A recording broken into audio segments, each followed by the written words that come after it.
Hello, I'm Dr. Jerry Scheidbach. I pastor Lighthouse Baptist Church in Santa Maria, California, and I'm your brain masseur. It's really hot in this little studio we put together here at our church, so excuse me. If you've been watching these one after the other, you probably noticed I take off my coat and I'm loosening my tie. Man, I mean, it's really warm in here, but bear with me. I'm reading from Isaiah chapter 29, and the Bible says in verse 21 of that chapter that make a man an offender for a word, and lay a snare for him that reproveth in the gate, and turn aside the just for a thing of naught. That's what's happening in California. And I love my state. I was born here in 1952. I've lived here almost my entire life. I spent a little time in Georgia and Florida, but essentially I grew up what they call a prune picker. I'm a Californian. I went to school here and everything. And I love my state. And it breaks my heart to see what these people are doing to our lovely state. We are now rated among the worst states in the union to live in. My friend, that's the first time in my lifetime that I have ever heard that. All my life, I grew up with the knowledge that I lived in one of the greatest, strongest states in the union. Now, and it's been on the downside for quite a long time, by the way. Don't get me wrong, I understand that. We've been on that downward inclination for a while now. But we're getting really close to the bottom.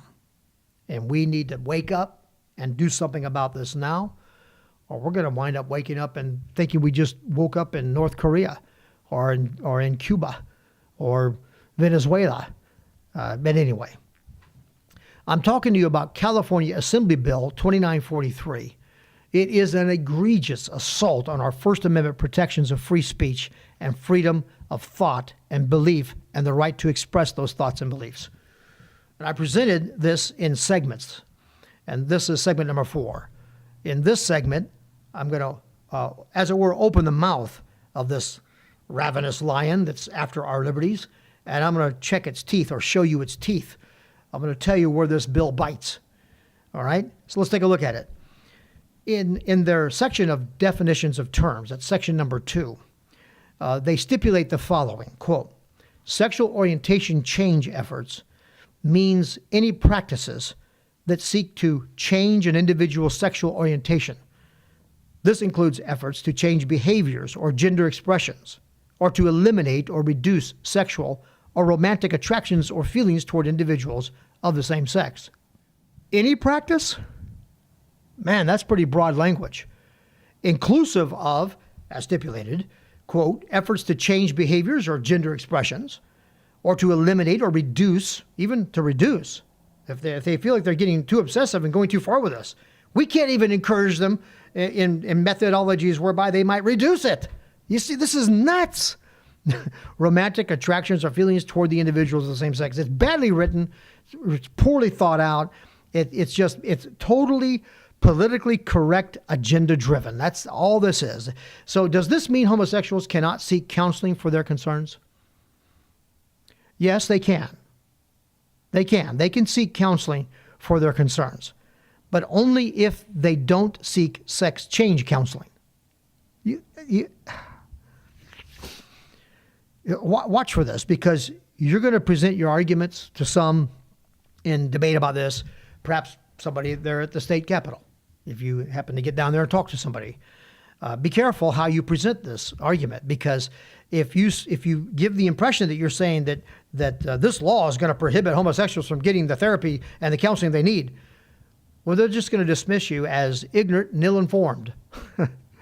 Because that's not what they're saying, and of course that's not what I've said throughout this entire presentation. Let's read, however, what the rules are. All right? What are the governing rules that define for counselors what they can and can't do, and therefore, de facto, define for counselees what they can get?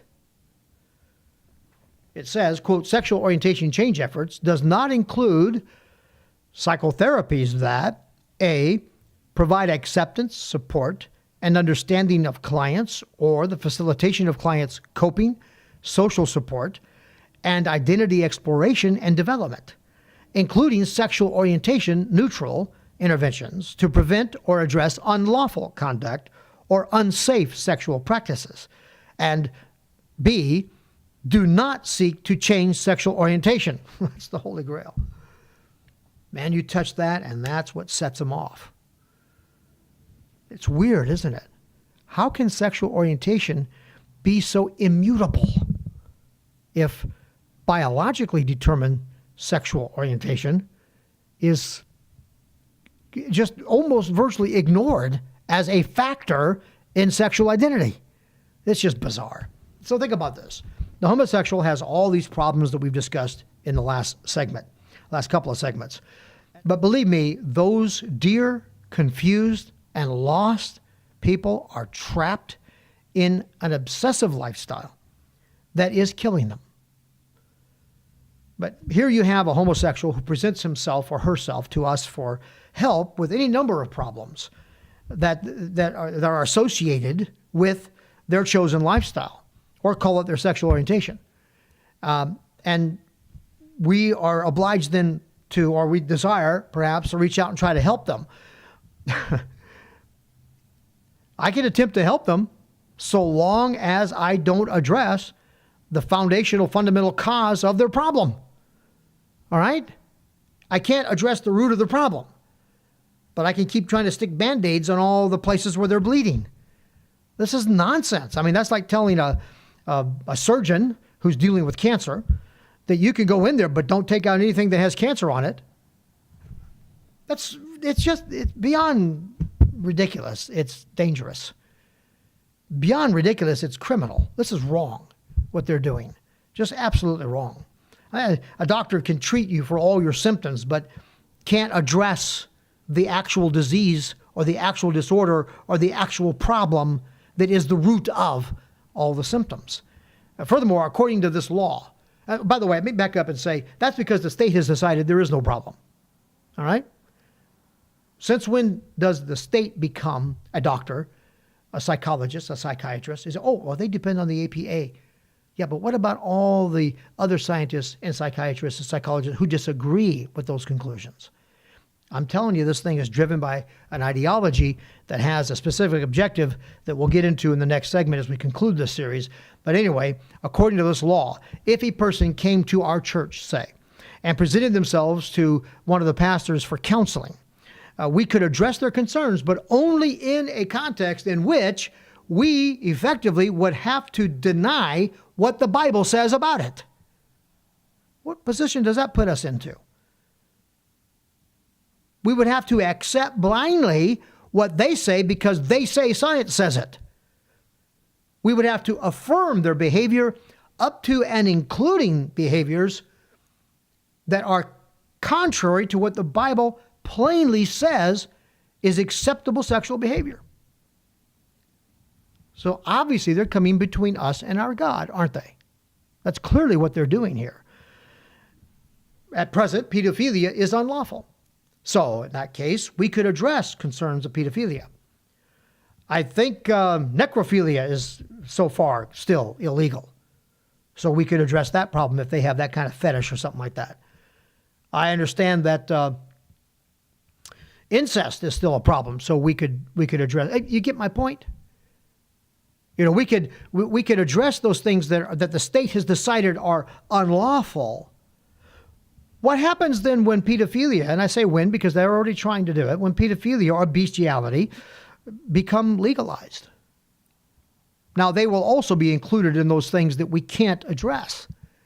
You've got to pay attention to what's going on. Be forewarned. They're trying to legalize pedophilia. Some are moving already in the direction of justifying and trying to argue for the acceptance of bestiality. You know, I mentioned Mr. Heston's famous culture war speech that he gave at Harvard back in 1999 and a few times before that.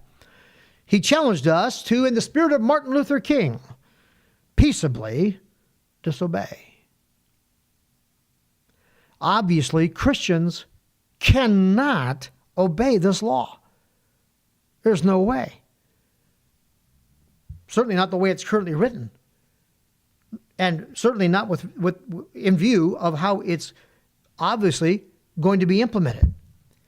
The apostles clarified this for us very early on when they said, then Peter said, and the other apostles answered and said, we ought to obey God rather than men. And if the governor of our, once great state objects to my declaration of intent to disobey any such nonsensical, but more importantly, unconstitutional, and therefore illegal, and on top of all that, immoral law, well, I call him a hypocrite. Because just like Obama, one of his buddies, no doubt, and the rest of those his cohorts in this crime there in Sacramento, who flaunt their own disobedience of the law of our land, with this recent decision to make California a sanctuary city. And I further say that he and they have no proper basis to support their action. For their action is contrary to the Constitution of the United States. Their action is clearly a repudiation of the authority the Constitution invests in the executive. They're simply refusing to obey the law because they believe they have justification for doing so. Well, my intent to disobey this law is grounded upon and supported by those protections afforded to me in the Constitution of the United States. And furthermore, it's the law of our God. California is putting itself between Christians and God. And listen, God bless you, and God bless America. And I'll see you in church.